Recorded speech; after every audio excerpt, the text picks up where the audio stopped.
Well, as Paul Harvey used to say, now you'll get the rest of the story. There was no one event that marked the transition from slavery to freedom. Some slaves acquired their freedom by running away or taking it for themselves, some by fleeing to Union armies, some by enlisting in armies, some as a result of the Emancipation Proclamation, and others as a result of the 13th Amendment. Whatever the case, when an enslaved person realized that he or she was free, this was a historic moment, a momentous occasion that was never forgotten, and one that could be publicly or privately celebrated or commemorated in a myriad of ways. My remarks will focus on the ways in which freed people and the first generation born after slavery attempted to celebrate and build on their new status. Just as individuals and families have always found time and means to celebrate or commemorate events that had the deepest meaning or brought them the most joy or sorrow, former slaves established for themselves the meaning of freedom and how best to commemorate it. Individuals do not always view or interpret events in the same way, and quite often, the significance of events are altered or reinterpreted by the dimension of time. This was particularly true for African Americans whose status in the United States could not be taken for granted. The meaning of freedom also differed according to one's pre-war status. Free blacks in the antebellum period, status changed very, very little as a result of the Civil War, legally, but for former slaves, considered the importance of just taking a surname that would establish a personal history and identity and could be used to transmit a legacy to one's offspring. Reconnecting families and reuniting them in legal marriages, not being subject to the humiliating mental and physical constraints of slave or black codes. To have the freedom to worship one's God according to the dictates of one's conscience, to dress and to adorn one's purpose according to one's own taste, to be educated, to have personal and spatial mobility. These were experiences that marked a change in status, and their memory lasted a lifetime. Just to be called freedmen signified a major change in the lives of many African Americans. Freedmen had seen and experienced a lot of positive events in a very short time, and although they could not forget the past, their major energies were focused on the future. Probably nothing was more memorable than the combat experience of African Americans who served in the United States Armed Forces and who played an important role in securing a Union victory. In the minds of many black servicemen, the conflict was not the war of Northern aggression or the war between the states or even the war for Union. It was the Freedom War, the Slavery War, or the Holy War. When African Americans were first seriously recruited into Union armies in Eastern North Carolina, they were described as, quote, men of energy, recognized by the Republic as soldiers in her last great struggle for humanity. They were ready to fight for God and against rebels who dared to destroy human rights, but they knew they would have to be able to prove themselves as fighters. It didn't take long for African Americans to become part of a politicized army, because the Union Army personnel, especially those from Massachusetts, who served in Edward A. Wild's African Brigade, were all, quote, anti-slavery men and Christian men. In May 1863, George Nelson Williams wrote from New Bern that, quote, this district seemed to be occupied mostly by New England troops. The freedmen of African descent number about 10,000. They seem to be generally intelligent and are greatly elated at the idea of being made soldiers and are glad to hear of the colored Northern Regiment, namely the 54th Massachusetts, which is coming in a few days to cooperate with them. Some of the soldiers who were recruited in 1863, after struggling in the wilderness, fighting in New Market Heights, and going into the crater at Petersburg, had acquitted themselves well in the field of battle. And they were seasoned veterans when they returned to North Carolina in the final phases of the war. They were not only liberators, but carriers of culture.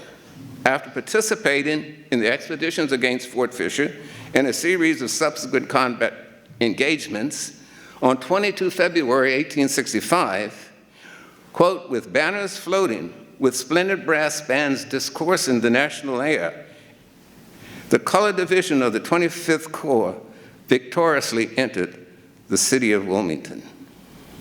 According to Major John McMurray of the 6th USCT, suddenly there was a quiet, and in a few minutes, our march was as noiseless and solemn as if we were on our way to a funeral.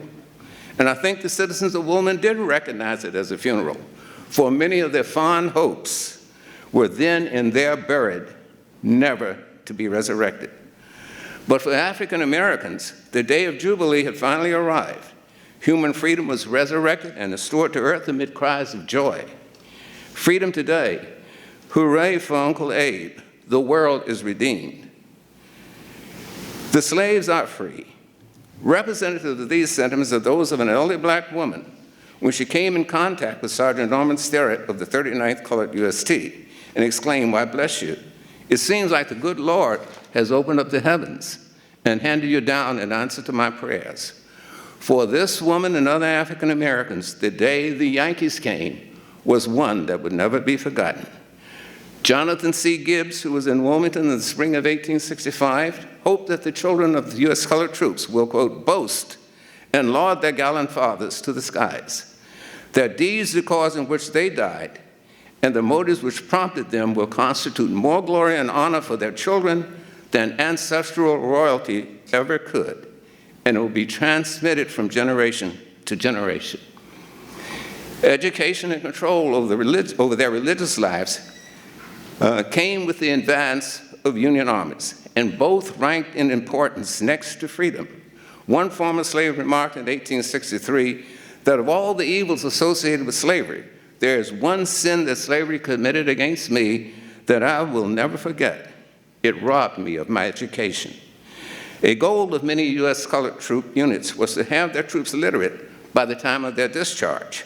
The vast majority of former slaves of all ages wanted to read and write, and they viewed education as a crucial determinant of their personal autonomy. Less than 3 weeks after the occupation of Wilmington, approximately 700 children crowded into the basement of a local church under the watchful eye of Union soldiers after it was announced that schools would be organized. Education was not without its risk.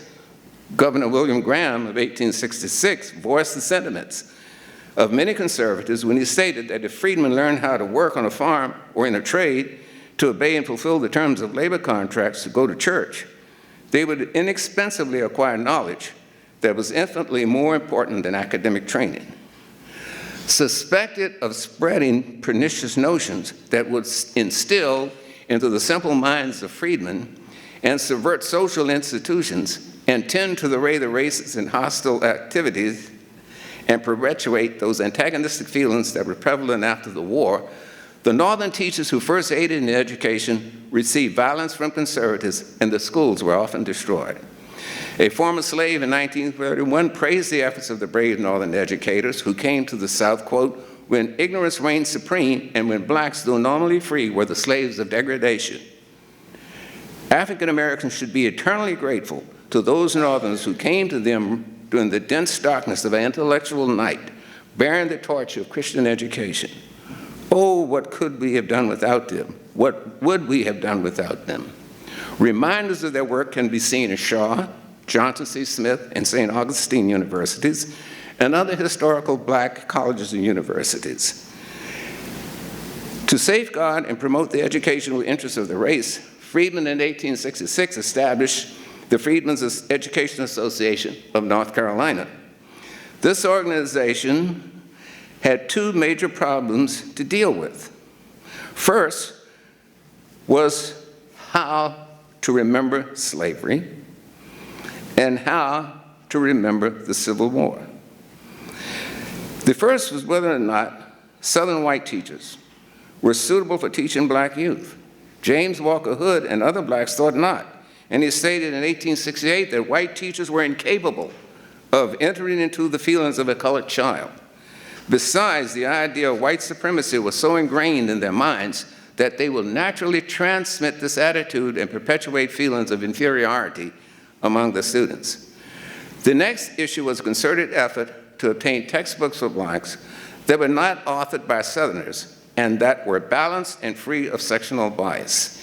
In 1897, the State Board of Education provided African Americans with a textbook on the history of their race. The Raleigh Gazette endorsed this move because black children, quote, learned all about white historic figures, but knew very little about the noble persons of their own race. The Civil War made unprecedented changes in the religious life of the masses of African Americans. On 28 February 1865, Sergeant J.H. Payne of the 27th U.S. Colored Troops wrote from Wilmington that last Sunday was our people's first day of Jubilee. It was their first free Sabbath. Oh, could you have been there to witness their expression and tokens of joy for that occasion. James Walker Hood arrived in Union-occupied Union, North Carolina in the spring of 1863, and he was influential in organizing St. Peter's Church in New Bern, which is considered the South's first African-American Episcopal Zion church. When Major Henry McNeil Turner of the 1st Regiment U.S. Colored Troops organized the first African-American Episcopal church in North Carolina at Smithville in February 1865, he chose the courthouse for his church, and whites who saw, quote, this colored brother occupying the judge's stand took to a polite leaving. With the backing of Union forces, Chaplain W.H. Hunter of the 4th U.S. Colored Troops and Jeremiah Asher, chaplain of the U.S. Colored Troops, claimed, quote, Old Bethel Methodist Church in Wilmington for its black members on 5 March 1865. Hunter appropriately chose as his text for that first sermon, Sing unto the Lord a New Song. Hunter subsequently claimed that he delivered to the African American Episcopal Church, quote, the largest Methodist congregation of any city that had been in the Confederacy. In the aftermath of the Civil War, African American churches of all denominations rapidly multiplied in those areas of the state that had significant populations. Many, in addition to providing for the spiritual needs of their members, also served as schools, meeting halls, and community and political centers. Whether constructed of brick or masonry, or most likely white wood frame, many buildings still stand bearing testimony to the evolution of the spiritual history and culture of African Americans. Freedmen hoped that the U.S. Colored Troops would be around for a long time after the war, since many had already determined that because of their inherent racial prejudice and their inclination to fraternize with local whites, white soldiers were not fit to garrison the state.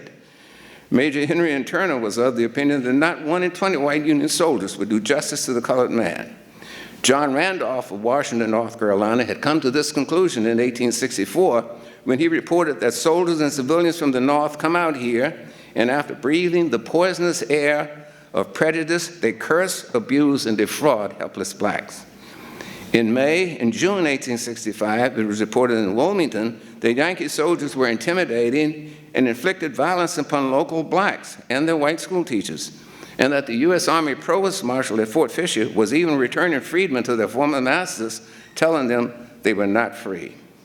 Although U.S. colored troops, especially those from North Carolina, were a source of security and pride for African Americans, among white conservatives, they were widely perceived as ungrateful traitors and obnoxious reminders of the outcome of the Civil War.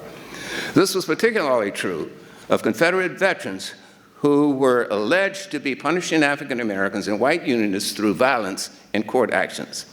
Considering their pre-war boast, no doubt some conservatives were stunned, shocked, and traumatized by the outcome of the war, which destroyed slavery and the existing social order. The closest symbol and a constant reminder of the Confederate defeat was a black man in a blue uniform. The results of the Civil War left African Americans with a wide range of positive experiences that could be drawn upon to celebrate their freedom and to construct new personal and collective identities. These experiences were grounded in reality.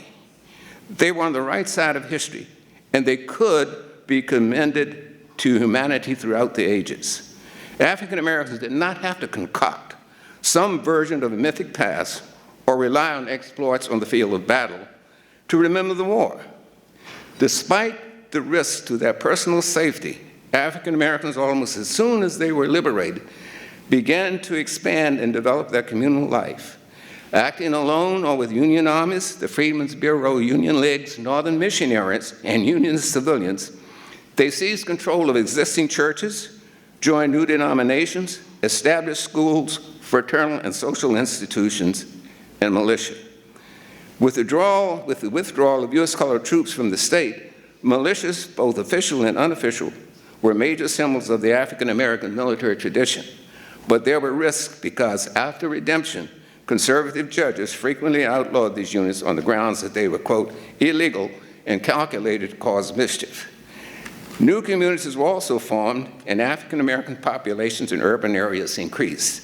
These factors gave freedmen more opportunities to assemble in the spaces and places in their communities and to engage in public celebrations.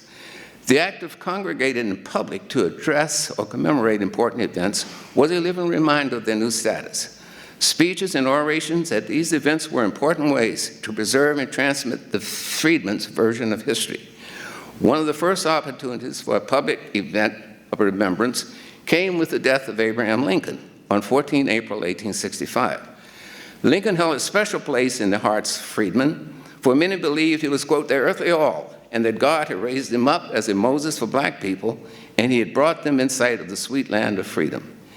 In order to pay proper respect to the late president and to honor his memory, a committee of arrangements planned an elaborate ceremony in Wilmington.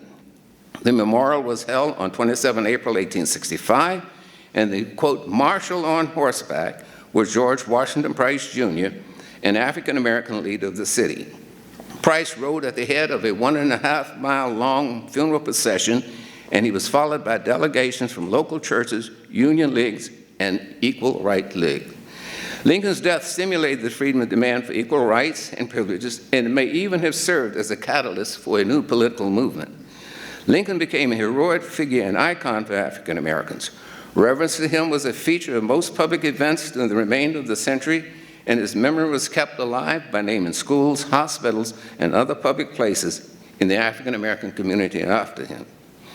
In many sections of North Carolina, African Americans and the Unionist Friends were the only ones who displayed the national flag and openly acknowledged their allegiance to the United States of America. And an early occasion to do this was on Independence Day. On July 4th, 1865, on Roanoke Island, at about sunrise, 36 cannon fired a salute. The band played several airs, and the 1st Regiment U.S. colored troops turned out. The troops halted in front of the headquarters building, where the old flag was flying in the breeze, and the cheers of about 3,500 people. Major Henry M. Turner, the regimental chaplain, was featured speaker, and in typical 19th century grand oratorical style, he established context by reviewing the history of the United States from the discovery of America by Columbus, as well as the history of slavery from its inception until it was destroyed by the Emancipation Proclamation of the late President Lincoln. He laid claim to the African Americans to the nation's revolutionary heritage, along with his prediction that sectional divisions would crumble as soon as God knocked down the wall of prejudice between whites and blacks. Sergeant William Brown noted that the secessionists who heard Turner looked, quote, wild at this conclusion. Evening events included prayer, singing, parties, and shindigs. Meanwhile, in Raleigh, 2,000 citizens participated in a grand parade which was led by the African American Episcopal Church band, followed by Baptists and Methodists, as well as Union League members, some of whom carried banners advocating educational and civil rights. Abraham Galloway was a featured speaker at the Independence Day celebration ceremonies in Beaufort, which was sponsored by the Salmon P. Chase Equal Rights League. Before a crowd of 2,000 former slaves, Galloway called for equal rights before the law and nothing more. In 1866, Horace James, the superintendent of Negro Affairs, invited approximately 400 African Americans, including a number of Civil War veterans, to his plantation in Pitt County for fireworks and food.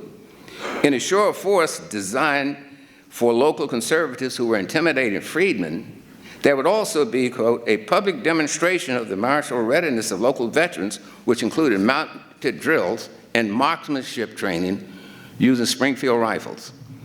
On Independence Day in 1866, African Americans in New Bern put together, quote, a procession of the most oddly dressed crowd imaginable, mounted on horseback, mules, wagons, carts, etc., that traveled through the streets of downtown. Accompanied by men blowing horns, they poked fun at everything from King Cotton to the Freedmen's Bureau. This celebration might have reflected antebellum celebrations such as John Canoe, or it might have been a satirical commentary on celebrating the Declaration of Independence, whose provisions had not yet been extended to blacks. African American veterans had an experience unlike that of other veterans of the African American population, and this allowed opportunities to organize and establish a spirit of comradeship with fraternal bonds across racial lines. It is well known that when combat veterans get together, the recounting of war stories is bound to happen. Chief among veterans groups was the Grand Army of the Republic, which was organized in 1866 as a fraternal organization. Though often thought of as a northern-based organization, post-North Carolina could either be segregated, integrated, or totally white. One of the major events that the GAR participated in was Memorial Day, which was inaugurated on the 5th of May, 1868.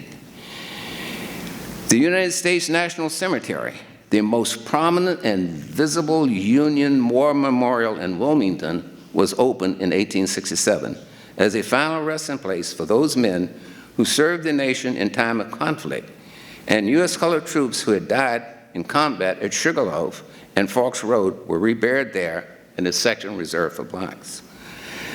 Decoration on Memorial Day was immediately embraced by African Americans and other Unionists, and interracial celebrations included parades, bands, Union League members' speeches, policemen, firemen, military units, and special guests.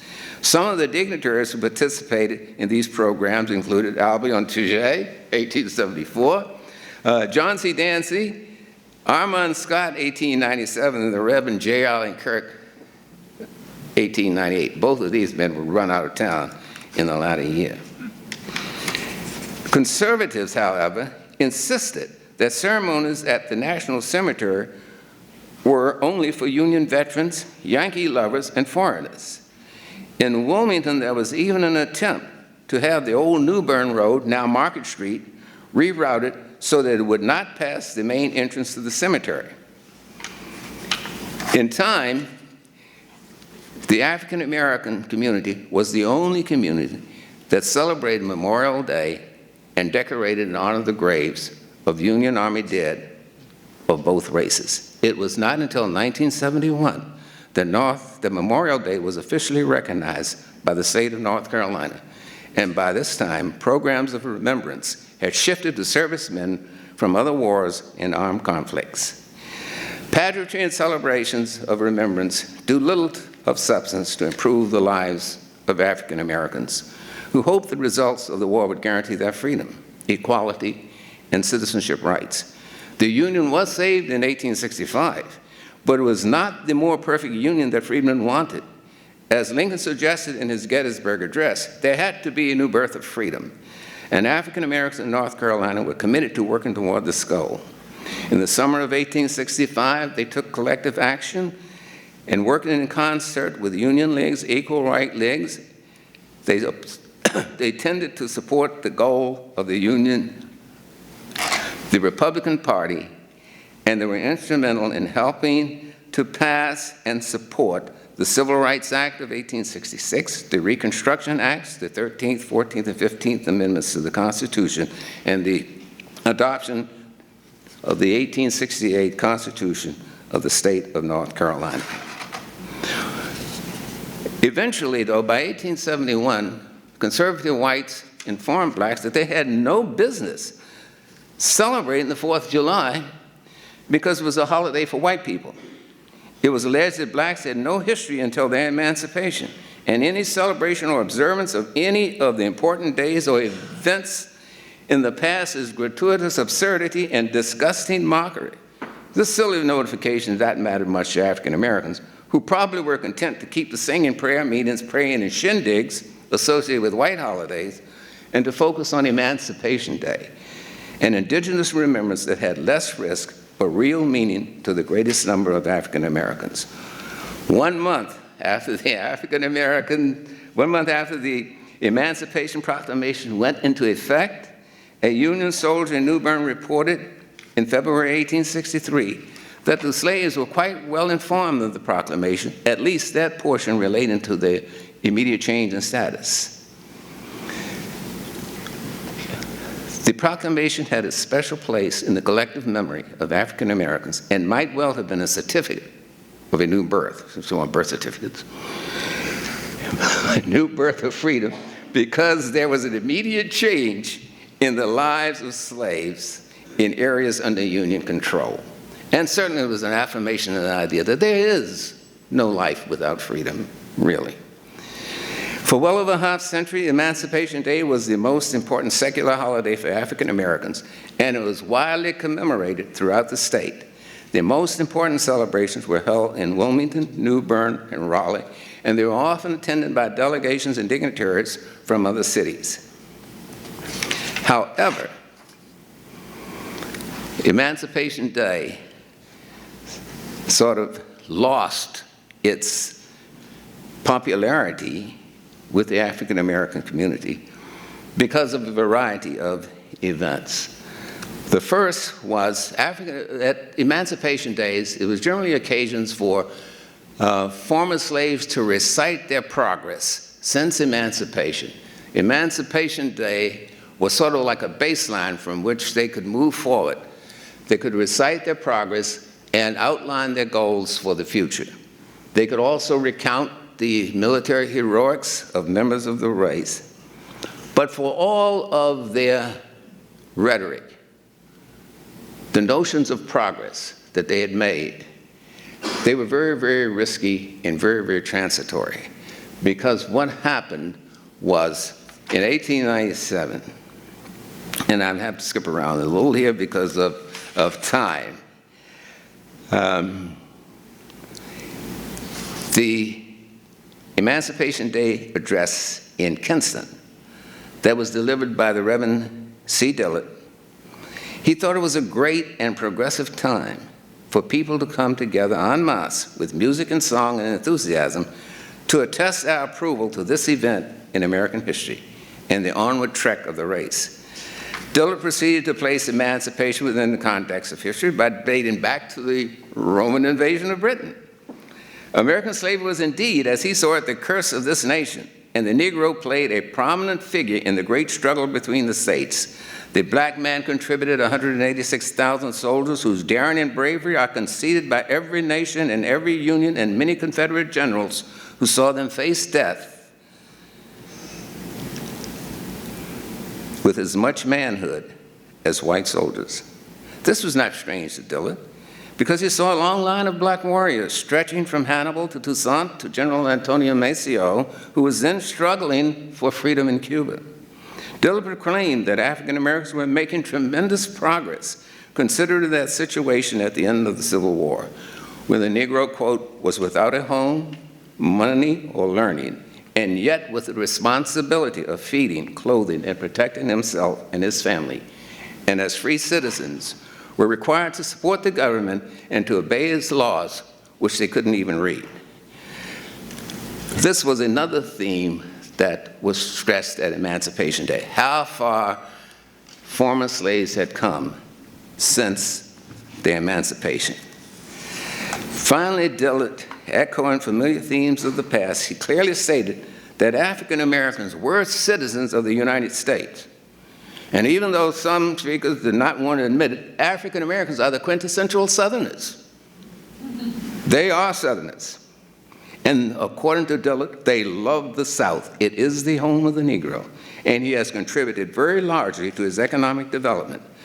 Dillard saw a great future for the region when he proclaimed, "The South will eventually become the paradise of America, when rolling years shall have removed all strife, hatred, and bitterness from our shores, when every man shall be respected as a man and is accorded life liberty and the pursuit of happiness. He hoped the dead past would bury the past.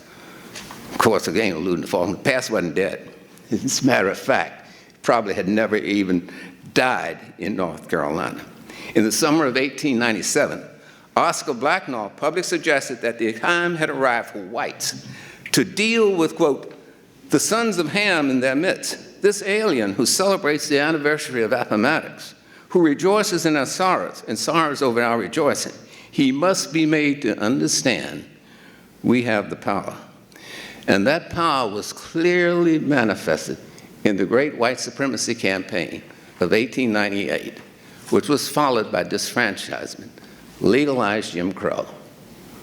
And African Americans were almost subject or placed in the status of internally colonized people in their own homeland.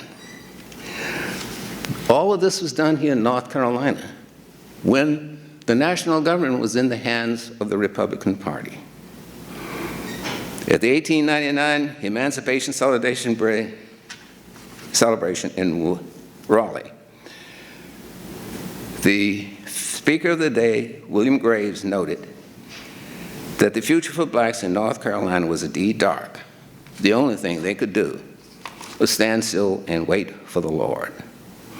But of course, by 1921, Emancipation Day celebrations reflected a revitalized race consciousness, and the program featured the Negro National Anthem, recitations from Wendell Phillips, a tribute to Toussaint Louverture, and readings from W.E.B. Du Bois' Darkwater. 2 years later, on the 60th anniversary of the Emancipation Proclamation, D. Ormond Walker, the pastor of St. Paul's African American Episcopal Church, prepared the audience for the main resolution when he questioned Lincoln's motive for issuing the Emancipation Proclamation and recounted how blacks had been lied to, exploited, and misled by Republicans. 2,000 blacks cheered and unanimously adopted a resolution declaring their debt to the Republican Party paid in full. African Americans had no allegiance to the GOP, which once was a party of good men and great principles, but it had degenerated to a point where it was only the skeleton from which a great soul had departed.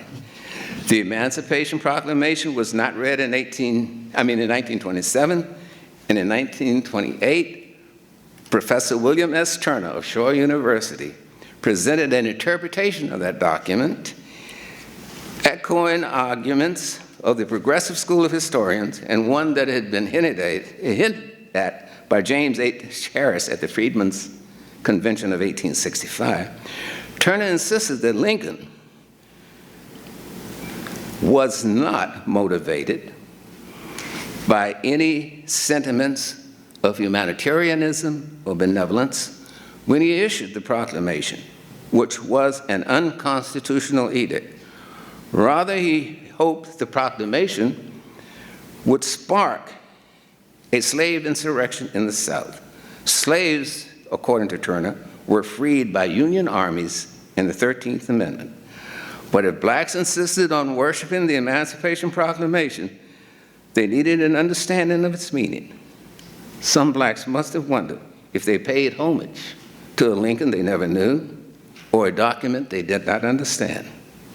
But at this moment, the private thoughts become public. Charles N. Hunter, who was a young slave boy, prayed for a Union victory, was not moved by Turner's argument. He thought that if blacks accepted this novel interpretation of the Emancipation Proclamation, quote, it would place them in a category of ungrateful beneficiaries of one of the grandest acts of moral heroism and Christian exaltation that brightened the pages of world history. Personally, Hunter exclaimed, I do love Abraham Lincoln. I revere the Proclamation of Emancipation.